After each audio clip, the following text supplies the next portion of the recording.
Good afternoon, everybody. It is 12:30 on Thursday, the 18th of February. My name's Michelle Beckett, and I'm one half of ADHD Unlocked alongside Stephanie Camilleri. And I was diagnosed with ADHD 4 years ago, age 44. So I'm only 48 now. So I wanted to share this webinar with you guys today because I know what it's like to wonder for decades and decades that, something's not quite right. Something's a bit amiss. You struggle with some things over others. Life looks easy to some people, but it seems more difficult to you.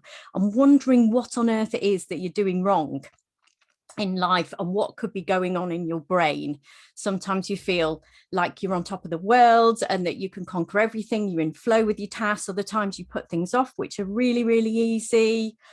You might lose your temper, you might struggle to control your emotions, you might struggle to keep things neat and tidy, you might start projects and then leave them unfinished because you get bored with them. There's all sorts of stuff that might make you wonder, do I have ADHD? So that's what today is all about. So I'm going to take you through a journey, my own journey, and also some of the traits of ADHD that you might think, that's me. Now, you won't fit all of these traits because everybody with ADHD is different and everybody presents differently, but it might give you some idea as to whether or not you should seek a diagnosis and at what point it's impacting your life enough for you to do so and how you will go about that.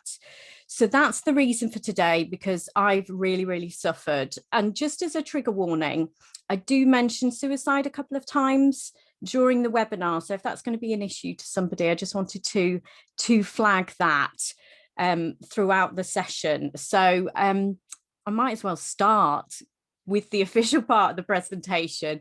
I've kind of waffled for a couple of minutes because if you joined late to this webinar, or you're only just joining, or you forgot to read the blurb that said you had to pre-register, I'm kind of going to say to you, I'm fairly sure you've got ADHD already, because that's a trait. So if you were like, oh, crikey, time management's a problem, you didn't read the blurb to realize you had to pre-register, then I'm pretty sure that that's a big tick on the ADHD box.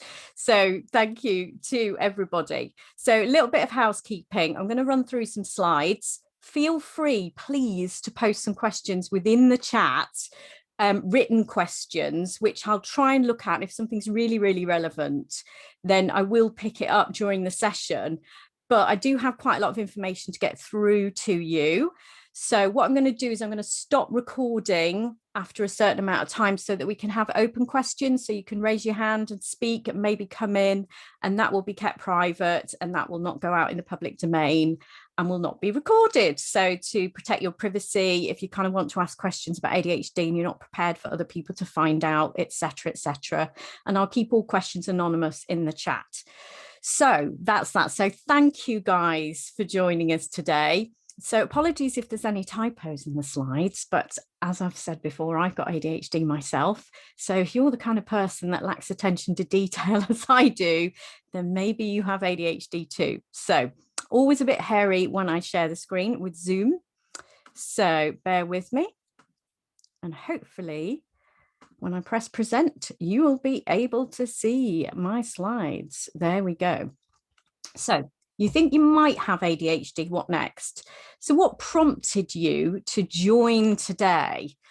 So before I go on to that, I just want you to have a think, what prompted me to join today? What makes me think I've got ADHD? But I wanted to put this thought in your head before we start, because this is really, really important. And this is why you need to stay and listen to this webinar, and you need to take this seriously, and you need not to procrastinate doing something about this. Okay, so if you smoke under 20 a day, it reduces your life expectancy by about 2.4 years. Over 20 a day by about 6.5. If you're obese or you have diabetes, that only reduces your life expectancy by a couple of years, believe it or not. And high cholesterol, high blood cholesterol, only by 9 months. Now, here's a shocking statistic that people do not know. Having ADHD reduces your life expectancy by 13 years on average, and over 20 in some of the worst cases. Okay, it reduces your life expectancy by 13 years on average. That is worse than all of the biggest killers in the Western world put together in terms of reduction of life expectancy, and I'll explain why afterwards. But I just wanted to press upon you, those that are watching, how important this is and how it should not be dismissed. ADHD is dismissed by society, it's stigmatized and it's misunderstood, but it's highly important that we get to grips with this. Most adults walking around the UK that have ADHD, statistically, because we know how many should have ADHD over decades of research over the world, do not know they have it. They do not know they have ADHD. And given that it's reducing their life expectancy by 13 years, this is a public health emergency. So I just wanted to put that thought in your head. Now, you may have seen some stuff on Twitter, on social media, which may have prompted you to think, do you know, that sounds a lot like me. And I know there's somebody joining the webinar today that this happened to. They saw a post on Instagram, which I think I've got on the screen here. I think it was having ADHD is like trying to complete a jigsaw on a slightly wonky table in low-level lighting, whilst Bohemian Rhapsody plays loudly on a loop through a crackly radio, which keeps dropping into the shipping forecast. It's not impossible, but it's just way harder than it should be. So if you've seen something on Twitter or on social media, or you've seen one of the celebrities, you know, like Ant McPartlin talking about his ADHD, he's been recently diagnosed. Lee Mack was in the press last week talking about his ADHD, and you think, do you know, I wonder, because health professionals are very unlikely to mention it to you, even if you've been presenting to the GP with it for years with maybe anxiety and depression. It's not at the top of their radars, and it should be. So maybe you've seen something like this, and I quite like this one. Some days I feel smart and interesting, and other days I feel like the human equivalent of hair stuck down the drain. So if that's you, if you forget things, do you think everybody hates you at times? Do you feel shame? Do you feel imposter syndrome? This could be you. So maybe this is what's prompted you to join this webinar. If you may have seen something you think, do you know, that might be me. Maybe one of your kids has been diagnosed, or somebody in your family, and it does run in families, which has prompted you to be here. But let's talk you through this. So this is me. And here I was. For all intents and purposes, I didn't know that there was anything wrong. I knew I was different. I felt different from about the age of 7. And I just felt that I couldn't make my life work like other people. But to the outside world, I looked incredibly different. I looked like a successful businesswoman, a single mum who had got it all together, went on stage confidently doing Amdram, political conferences, went on live television debates, all that kind of thing. People would have looked at me and gone, there is no way she's got ADHD. She really looks like she's got it held together. But underneath, I've always felt held together by sticky tape, in all honesty, by sticky tape. Now, sadly, on the 28th of December 2016, my life fell apart, and I'd had a business relationship go wrong. I'm not very good at picking husbands or business partners traditionally. And that's another trait of ADHD. We tend to be people pleasers and quite codependent and not see the bad in people. So a business relationship had gone wrong, and the business had gone into technical insolvency through no fault of my own, through my business partner. And I just thought, here's another failed business. I've got all these fantastic ideas. People seem to engage with me. I could never quite get my ideas off the ground. I'd had an argument with one of my daughters, you know, a single parent struggling with money. And I just thought, do you know what? I'm sick of failing. I can't do this anymore.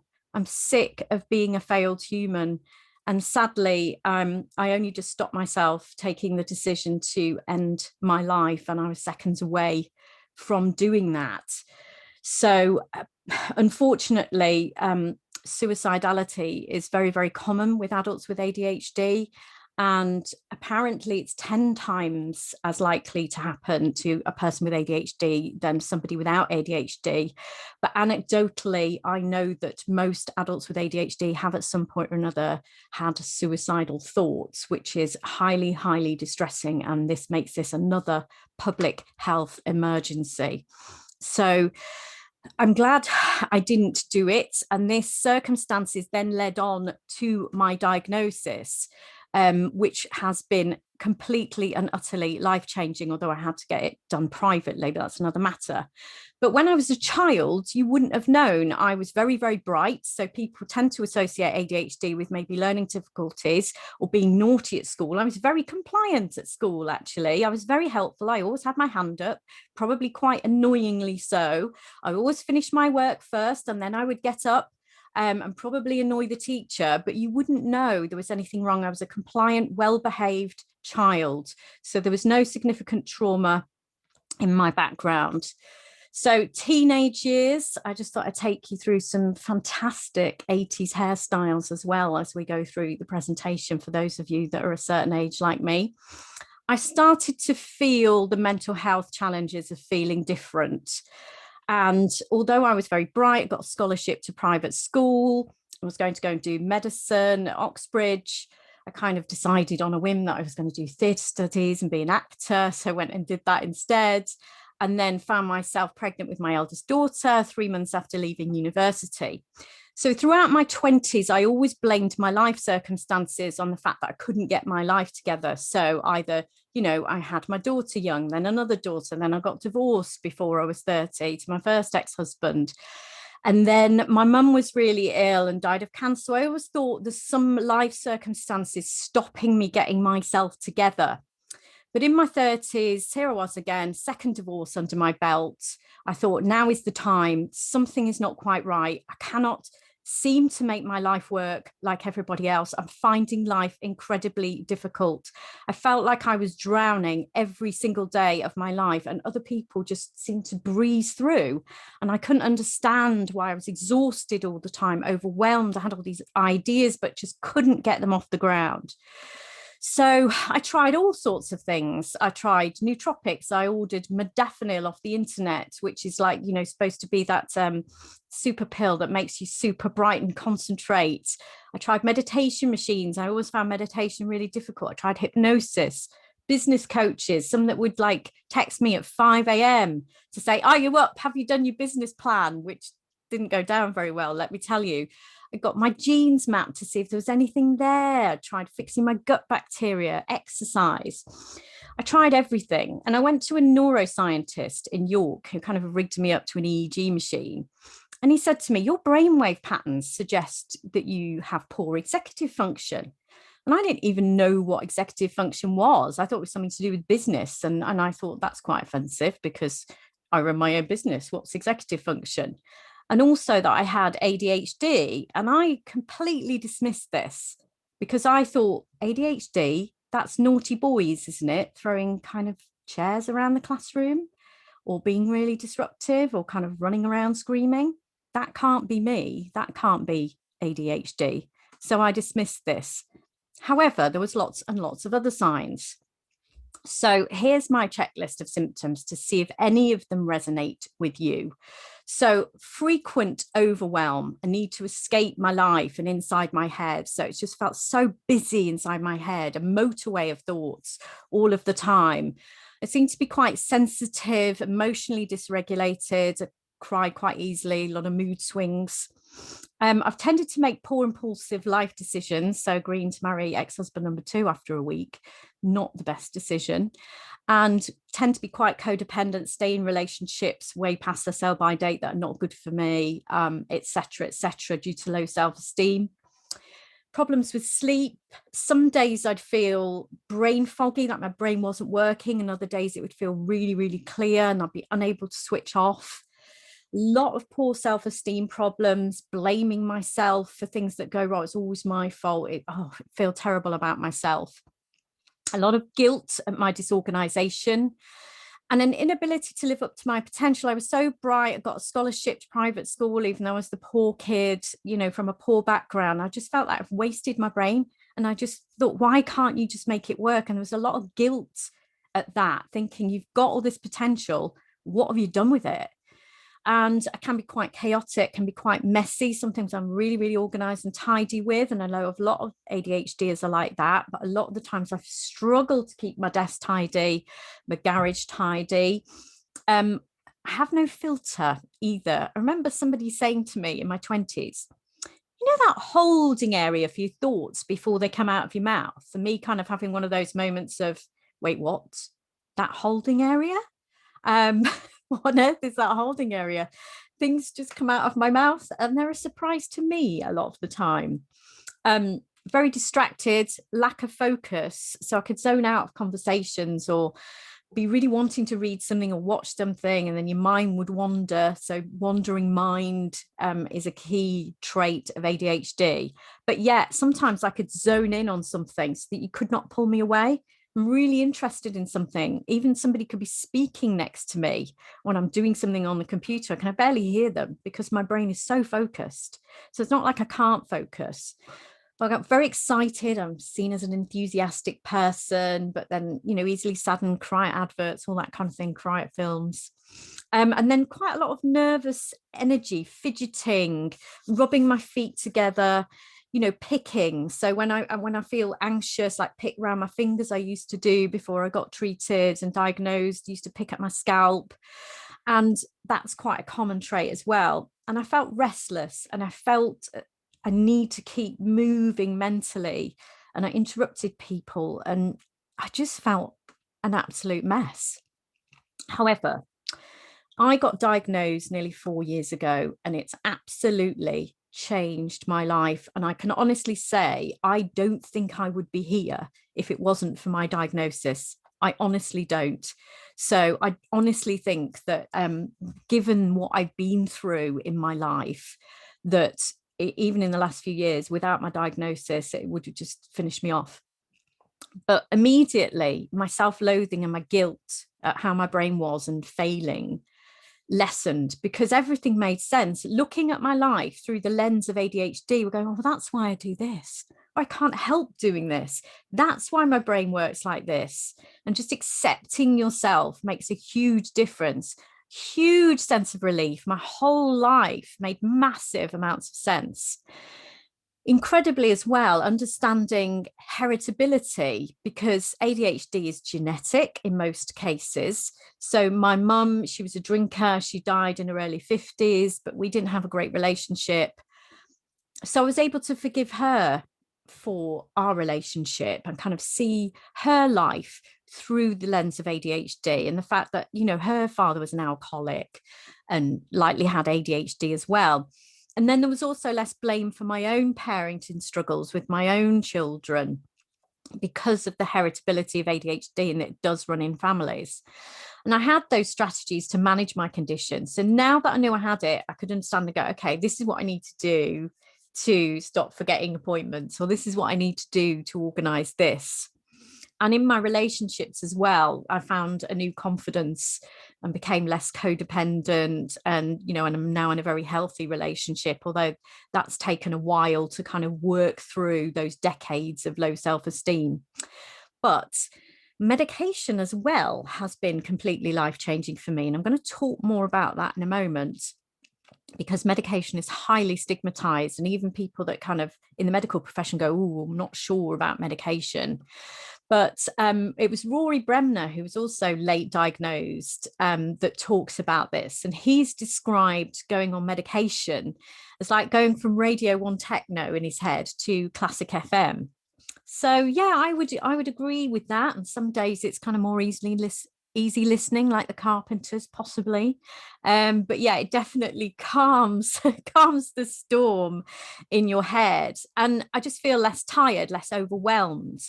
I have much fewer days when I feel completely incapacitated and foggy, like I did before I was medicated. I'm much less anxious. I've stopped picking, don't pick anymore.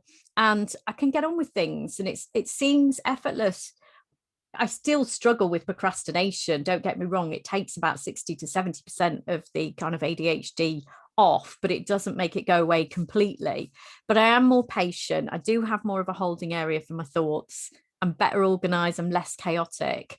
And it hasn't turned me into a zombie. And I am still me. And I still have the positive traits of ADHD, which we'll talk about shortly. It hasn't knocked those off. But I think I'm just a healthier version of me. And I remember seeing a friend from university who hadn't seen me for possibly kind of about a year, a few weeks after I'd gone on medication. And she actually started crying because she said, Michelle, you look so well. And I haven't seen you look like this since we were at uni. And you've always looked like you've had the weight of the world on your shoulders for so long. And now you just look great. And that's how I felt. I felt like, I think it was day 3 of going on to the meds. And after my caffeine addiction, because I was abusing caffeine before I went on the medication. So I thought that the caffeine withdrawal was medication side effects, but it turned out not to be. I remember just sitting and thinking, oh my goodness, I feel like I've been at a spa. Is this what normal brains feel like? Just less overwhelmed. And it was just a beautiful feeling, really was.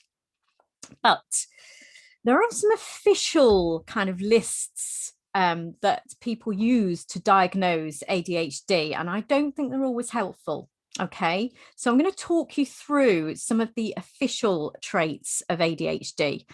So you can have either inattentive ADHD, which used to be called attention deficit disorder without the H, which is the symptoms on the left that you can see here, which is the kind of daydreamy, forgetful, zoning out kind of ADHD. Or you can have just the symptoms on the right, so presenting as hyperactive, impulsive, but more often than not, people will present with a combination of both. Most people with ADHD have a combination, although it is very common to have just the inattentive symptoms, less common to have just the hyperactive, impulsive symptoms. So these are the 18 traits that the Psychiatric Diagnostic Manual uses to diagnose adult ADHD. So I'm going to list them. So making careless mistakes or lacking attention to detail, difficulty sustaining attention, does not seem to listen when spoken to directly, fails to follow through on tasks and instructions, exhibits poor organization, avoids or dislikes tasks requiring sustained mental effort, loses things necessary for tasks or activities, easily distracted, including unrelated thoughts, and is forgetful in daily activities. So they're the inattentive traits. And on the hyperactive impulsive traits, so fidgety, fidgets with hands, taps feet, squirms in seat, wiggles, uses fidget toys as I do, maybe leaves seat in situations when remaining seated is expected, such as in the classroom. Feelings of restlessness. You might have difficulty engaging in quiet, leisurely activities, feeling like you're on the go or acting as if you're driven by a motor, talking excessively, blurting out answers, have difficulty waiting your turn or interrupting or intruding on others. Now, as you can see, those traits are more related to maybe children in the classroom, and there's a reason for that, and I'll talk about that in a moment. So here's just a visual representation of the different types of ADHD. So most people have the combined presentation, but you can have just the traits of inattention. But there is a problem with that diagnostic manual, the Diagnostic Manual 5, Psychiatric Manual, definition of ADHD. And it really only describes how ADHD affects children, and some children up to the age of 16. That's mainly boys, because they've mainly only studied boys. And that's a whole other ball game, which I'd like to talk about as well. It's much harder to diagnose girls and women, mainly because the diagnostic criteria focused on how it presents in boys and didn't take into account masking and societal expectations with girls and women, and the fact that girls and women tend to have more of the emotional dysregulation than boys do, or certainly show it more. But that's led to misdiagnosis, and I was originally misdiagnosed with bipolar disorder, misunderstanding and failed treatment for older kids, adults certainly, and the National Institute of Clinical Excellence has only recognised ADHD in adults for, I think it's the last 11 years. So miraculously, it used to disappear at 3 p.m. on your 18th birthday before 11 years ago, and disappear completely as you went into adulthood. So that's a problem with the official definitions of ADHD and the assessment process, but it also doesn't count the elderly and a lot of women and girls. Now, Dr. William Dodson is an expert in ADHD, and he's great to look up for ADHD stuff. So he says most people, clinicians included, have only a vague understanding of what ADHD means. They assume it equates to hyperactivity and poor focus, mostly in children, but they are wrong. Okay. So this is how I explain it. So I'm going to explain it to you guys now, so that you've got an idea of how I start to explain it to others. It is really hard to explain, mainly because it's badly named. But everyone is affected occasionally by some of the traits that I or we suffer from if you're on this webinar. So maybe losing your keys, procrastinating on tasks, zoning out in conversations, being late, trouble sleeping, that kind of thing. Everybody is affected occasionally by some of these traits. But the problem is, it's the extent and the frequency that we are affected by this, which massively impacts on our lives. Okay, that's what we need to say. It's invisible. And a lot of doctors don't even get it. We don't look like we've got a condition. And I've even had a doctor say that to me, a psychiatrist, you don't look like you've got ADHD. And a lot of the stuff that we find hard makes us look like we don't care or we're lazy, when actually the opposite's true. It makes us look like we're character flawed, our condition and our disability, if you want to call it that. Now, ADHD is not a behavioural condition. It is a neurodevelopmental condition, as autism is, and it's very highly related to autism. There's a lot of crossover traits, and there's a lot of evidence that the same genes cause both conditions. So basically, I say to people, my brain has developed and functions differently to other people. So the wiring's different and the brain chemicals are different. So the neurotransmitters, so big words here, like dopamine, we tend to have a lack of dopamine, and norepinephrine, which is a great word. They are the stimulatory neurotransmitters. They don't function in the same way. So they're not sending out the messages. So it's like mission control is there, but they can't send the messages out to the different parts of the brain to do what it's supposed to do at a given time. Now, it is genetic and it does run in families. And globally, we know that it affects 5% of kids and apparently 3% of adults, although you don't grow out of it. You just learn coping mechanisms, which mean you fall below on that spectrum, the diagnostic criteria for it impacting your life enough to get an ADHD diagnosis. So some people have, dare I say, quite easy lives. They fall into a good job. They maybe have, a PA or a good partner that covers for them. And ADHD doesn't really affect their lives that much. So they learn coping mechanisms. But this brain difference means that I'm impaired in quite a few areas of my life, but it also means I can do some things much better. And in a lot of ways, ADHD is a massive advantage. So loads of creative people, and there's a brilliant Scientific American article about how creative people are likely to have ADHD, and a lot of people with ADHD are creative, and why. So we're the inventors, we're the entrepreneurs, the Richard Bransons, the artists, the musicians, the pop stars, the comedians, probably most stand-up comedians. And I know Rory Bremner argues that unless you have ADHD, you're going to find it difficult to be a stand-up comedian, because you need that skill to be able to think on your feet, as we are able to do, and wing it as we are able to do, mainly because we leave things to the last minute and don't plan ahead. So we're quite good at winging it. But that hyperactive part is misleading. So don't think, oh, I'm not very hyperactive. I don't think I've got ADHD.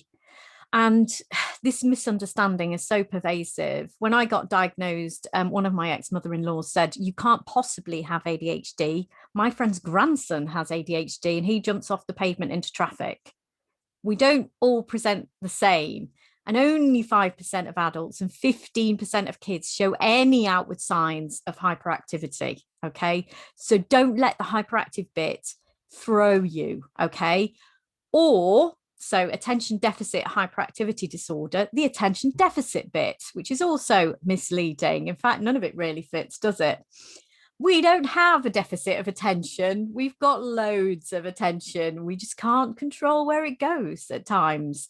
So sometimes I feel like I've got loads of TV screens on and my attention is being moved without my permission between all of them.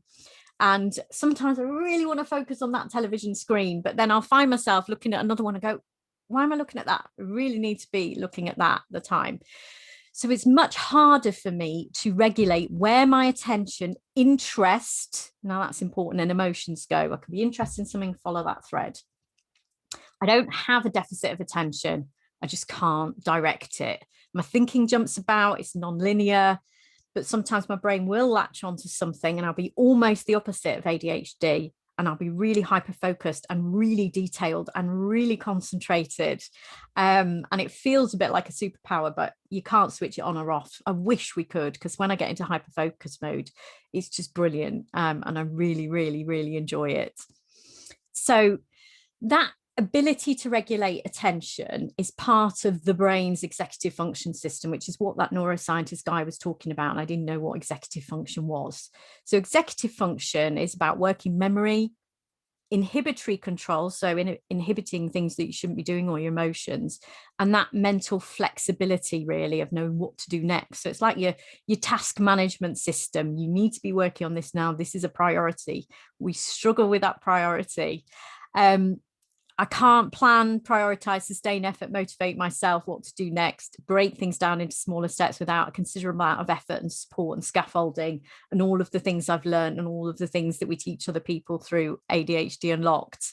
It's harder to inhibit my impulses and emotions, but I have learned lots of tricks in order to do that. My medication helps a lot as well.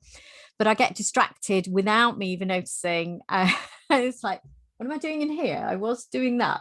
Or why am I on the internet down a Wikipedia hole looking up, bats, or, the extent of bats in do bats live in Antarctica? Some ridiculous thing. I just made that up off the top of my head, but I kind of fall down YouTube or Wikipedia holes for research when I should be doing other stuff. And it's not as if I don't know what to do. It's not as if I don't know that I should be doing something else. And Dr. Russell Barkley, who is another expert on ADHD that I would highly recommend you look up on the internet. So people with ADHD know what to do. We just can't do what we know more often than not. And that's a really, really good quote. But okay, here's where you need to really, really listen and see if it impacts you. These are some of the impairments to life associated with adult ADHD. So I'm going to list them because some of these are very dangerous. Impaired parenting behavior. So maybe not focusing on your kids, working too hard, not being present when they need you to play with them, listen to them, zoning out conversations. Marital problems, cohabiting problems with partners, having poorer health.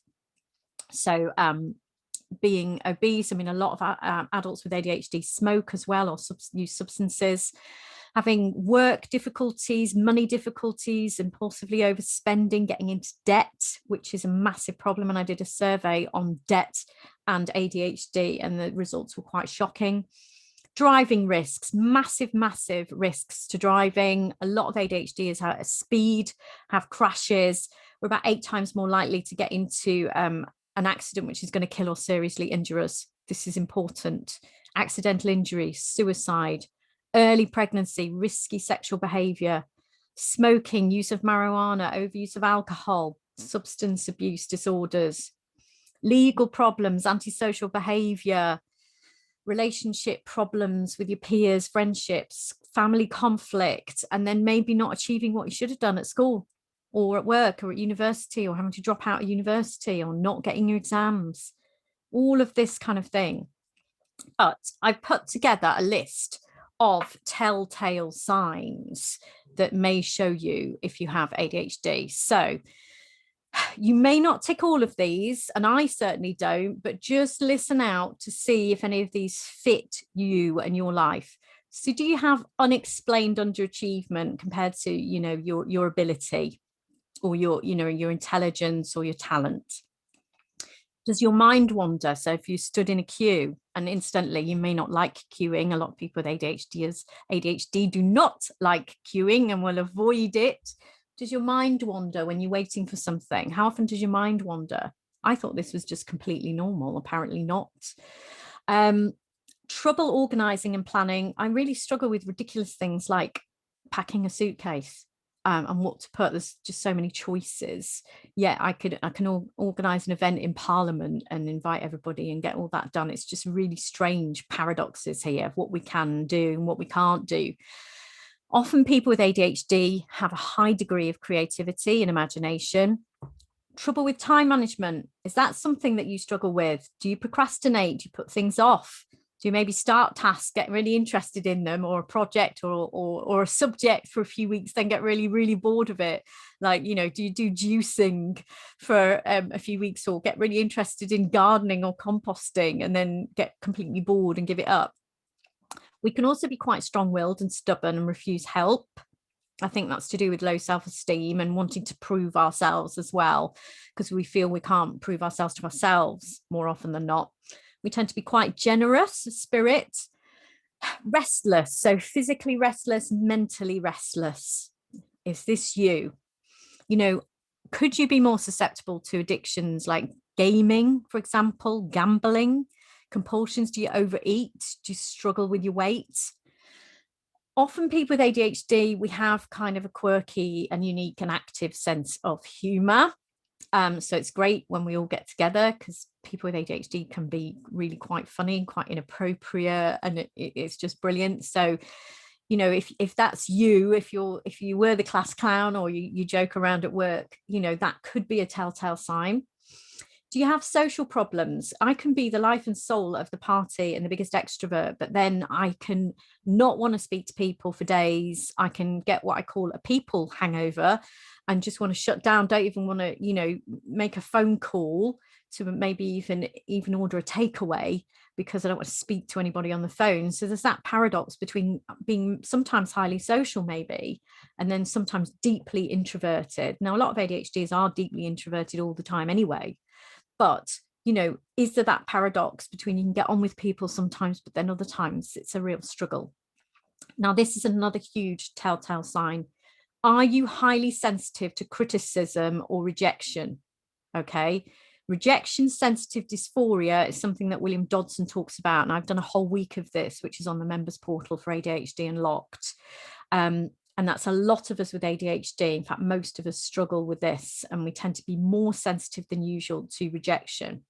We tend to be impulsive and impatient, and maybe have this itch to change your life conditions, or dream about, moving to another continent, something like that.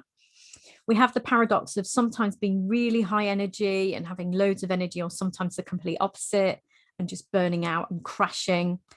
We're often quite intuitive, and I think there's a reason for this, and it's not non-scientific. I think it's because we don't filter in information that's coming in. We just because kind of just everything comes in, and we don't sort and process it. So we tend to take in a lot more information, and our brain kind of subconsciously processes it. So that intuition comes from the fact that we don't filter out information. Lots of sounds, images, words are coming in, and we're not consciously processing them because we're not filtering them out like other people do. So we tend to be quite intuitive about people and situations, but paradoxically then end up in bad business relationships, bad relationships. Quite strange. We tend to be quite honest, upfront, and transparent with a strong sense of justice. And we can suffer from low self-esteem and imposter syndrome. So this list of telltale signs is from a new book by Dr. Edward or Ned Halliwell and John Ratey. It's called ADHD 2.0, and it's only just out. And Ed Halliwell is a psychiatrist with ADHD himself, and it's absolutely brilliant. And I would highly recommend that book, even though I've only just started reading it. It arrived yesterday. It's absolutely brilliant. So, as I've said, paradoxical tendencies here. If this is you, this could be a sign. So, lack of focus, but we can super focus. We can have a lack of direction in life, but then sometimes we can be really highly directed entrepreneurs. We can procrastinate for sometimes a whole week, but then get a week's work done in 2 hours, which is quite strange.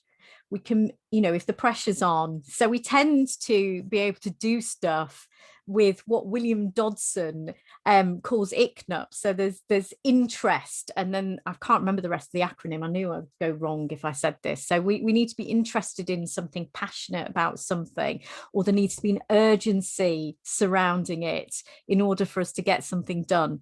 but I will post this on the page, the ICNUP acronym for you that William Dodson talks about.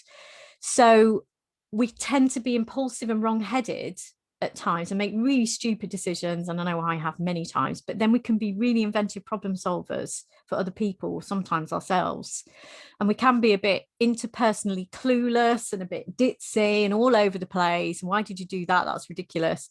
But then we can be, you know, have this uncanny intuition and empathy for other people, say the wrong thing but yet say exactly the right thing. It's just such a condition of paradoxes. So here's what I want to say. You only get an ADHD official diagnosis if it is impacting your life in some negative way. Now, there are a lot of people that may have ADHD traits, but they're breezing through life. There's no problems in any areas of their life. So there's no need for them to seek a diagnosis. There may be a point in time where they do need to seek a diagnosis, because it may be that your ADHD does not become a problem until later in life. Maybe you get divorced, or maybe you have children, or maybe you start a new job, or maybe you hit menopause or perimenopause, and the addition of those hormone problems just exacerbates all of those underlying ADHD traits. So ask yourself, is it causing you a problem in any areas of your life? It might not now, but there could be a tipping point. So if it's not impacting you now, don't think it never ever will, because it can actually cross over on that spectrum into causing you problems at any point in your life. And we have people that get diagnosed in their 70s that are members of our ADHD Unlocked community. So is it impacting on your mental health? Do you have anxiety or depression? You know, are you on citalopram or something like that, or on anxiety medication? Do you have low self-esteem? Have you got problems with your physical health? Maybe you're overweight, or you're unhealthy, unfit. Have you got problems with sleep? Do you chronically procrastinate and that's causing you problems? Have you got problems with your job? Have you got problems with money? Are you overspending? Are you in debt? Are you gambling? You've got problems in your relationship, your marriage, with your partner that you live with? Do you feel like you could be a better parent, a better friend? Do you ever engage in risky behaviors, such as affairs, maybe speeding, gambling? Or do you overuse alcohol or other substances to calm down the fears and calm down the emotions in your mind? Okay, if that's you, it might be time to seek an assessment. So what I would advise you to do is start with your GP. Okay, now some GPs may not be great. Some GPs will be really dismissive. So please push back. Take information with you on ADHD, and I'm going to post some links. If you like our page on Facebook, I'll post some links in the email for those of you that have registered for sites that are really helpful. Take some information with you, write down your traits, write why you're struggling, get the GP to put in writing why he doesn't think you've got ADHD, if they are going to say that.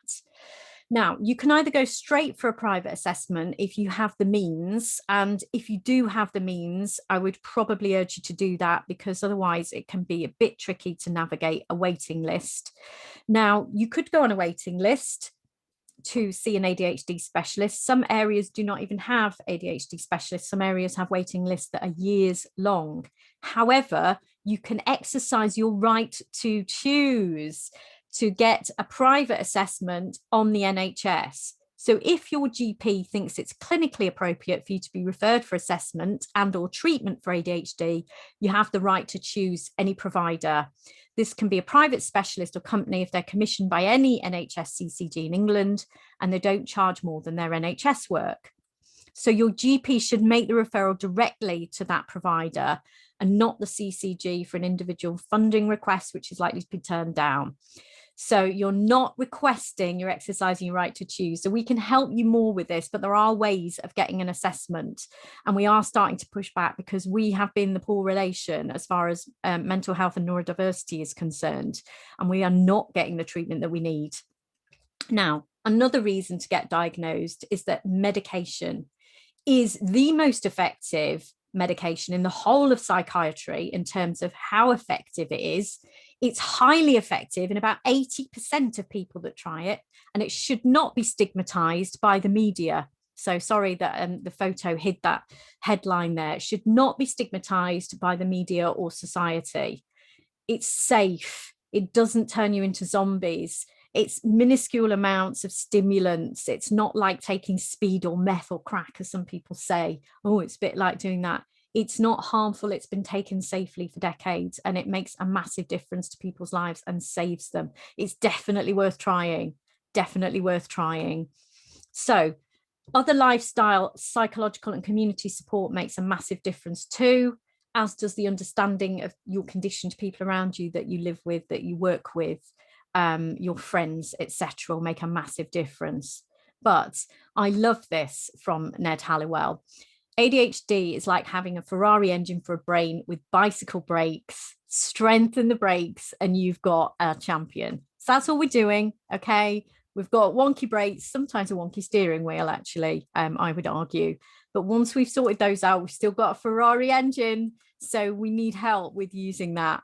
So I really, really like this slide. So we are hyperactive, some of us that have that presentation, distractible, impulsive, but we are also passionate people, outspoken people, creative people, fun people, empathetic, spontaneous, charismatic, opinionated, romantic, all of these things.